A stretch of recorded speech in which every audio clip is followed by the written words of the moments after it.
वाढवणा जिल्हा परिषद मतदारसंघ हा फक्त 1997 साली भारतीय जनता पार्टीच्या ताब्यात होता। त्याच्यानंतर तिथं सातत्यानं काँग्रेस पक्षच निवडून येत गेला। पण यावेळेला वाढवणा जिल्हा परिषद मतदारसंघातील सर्व 72 मतदार बंधू भगिनींनी माझ्यासारख्या सामान्य कार्यकर्त्याला त्या ठिकाणी निवडणुकीला मताचा कौल दिला, आशीर्वाद दिला आणि काम करण्याची संधी दिली। म्हणून हा विजय खऱ्या अर्थाने त्या मतदारसंघातील सर्वसामान्य मतदारांना मी बहाल करतो। आणि भारतीय जनता पार्टीचे नेते, राष्ट्रवादी काँग्रेस पक्षाचे नेते, अर्थातच माननीय संजय भाऊ बनसोडे साहेब, आमचे जिल्हाध्यक्ष माननीय बसवराज पाटील साहेब, संभाजी भैया पाटील निलंगेकर साहेब, अभिमन्यूजी पवार साहेब, रमेश आप्पा कराड साहेब, या सर्व मान्यवर नेत्यांनी माझ्यावर विश्वास टाकला।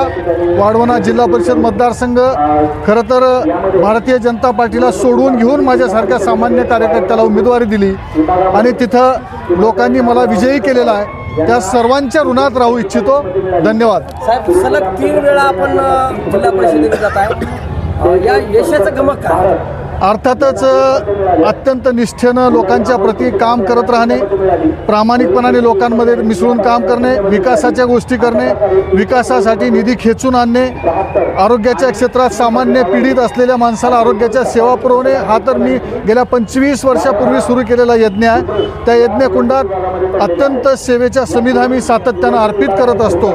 म्हणून आरोग्य सेवेसाठी ज्या ज्या लोकांनी माझा त्या उपयोग घेतलेला आहे, ज्या लोकांना आरोग्य सेवेचा लाभ झालेला आहे, त्या लोकांचे आशीर्वाद निश्चितच मला यावेळी 3ऱ्यांदा निवडणुकीमध्ये विजयी करत आहेत।